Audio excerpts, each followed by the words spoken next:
Она была застенчивой, с мягкими каштановыми волосами, которые часто падали ей на лицо, пока она листала книги в школьной библиотеке.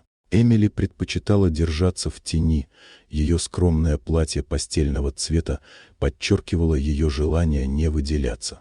Однако именно эта скромность привлекла внимание группы задир троих парней, возглавляемых Майклом Брауном, которые считали себя хозяевами школьных коридоров. В тот день, во время шумной перемены, Майкл, вместе со своими приятелями Джейком Уилсоном и Томом Дэвисом, заметил Эмили, пробирающуюся сквозь толпу с учебниками в руках. Ее аккуратное платье показалось Майклу легкой мишенью для насмешек. С ухмылкой он преградил ей путь, а Джейк и Том обступили ее с двух сторон. Не давая Эмили шанса отступить, Майкл схватил подол ее платья и с силой дернул, разрывая ткань. Раздался резкий звук рвущейся материи, и коридор наполнился хохотом парней. Эмили застыла, ее лицо вспыхнуло от унижения, а руки крепче сжали книги. Но Майкл и его друзья не знали, что Эмили была не просто тихой новенькой. Дома, в маленьком дадзё, она годами оттачивала искусство карате под строгим взглядом своего старшего брата, бывшего чемпиона по боевым искусствам. Ее тело было тренированным, а рефлексы молниеносными. Когда Майкл, довольный своей выходкой, шагнул ближе, чтобы продолжить издевки, Эмили внезапно подняла голову.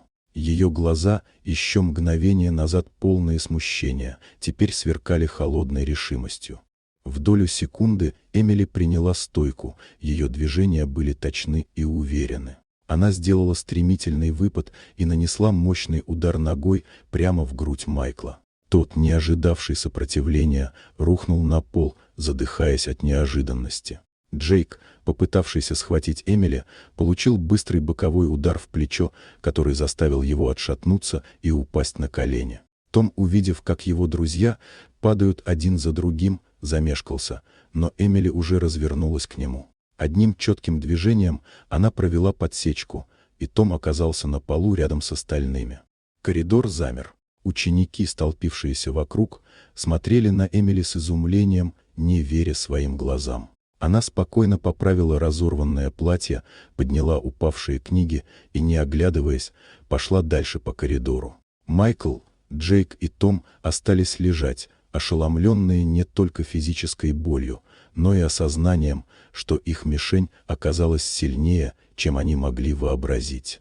С того дня Эмили больше никто не трогал. Майкл и его приятели избегали встречаться с ней взглядом, а в школе поползли слухи о девушке, которая одним ударом уложила главных задир. Эмили оставалась такой же тихой и скромной, но теперь ее окружала аура спокойной силы, заставлявшая всех относиться к ней с уважением.